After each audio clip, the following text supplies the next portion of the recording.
Hello friends, তোমরা সকলে কেমন আছো? আশা করি ভালো আছো।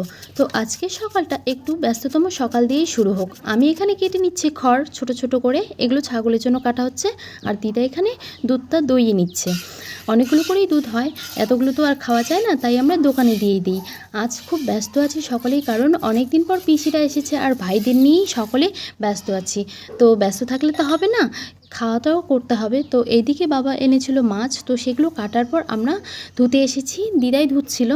তারপর এইদিকে দিদার আমি এইদিকে বসিয়ে দিয়েছি মুগ ডাল, ভেজেই বসিয়ে দিয়েছি। তো এগুলো সেদ্ধ হয়ে এসেছে আর দিদা তরকারির জন্য বেটে নিচ্ছে লঙ্কাটা আমরা প্রচুর খাই, তো এটা একটু কমাতে হবে। আর ফ্রিজে রাখা ছিল এই ছোট ছোট মাছগুলো, যেগুলো বরফ হয়ে গেছে, তো সেগুলোকে আগে আমরা জলে ডুবিয়ে দেবো, তাহলেই সেই মাছগুলো ছেড়ে দেবে। আর এইখানে তরকারির জন্য প্রস্তুত হচ্ছে ছোট মাছ আর পেঁয়াজ দিয়ে একটা রসা করবে মনে হয়।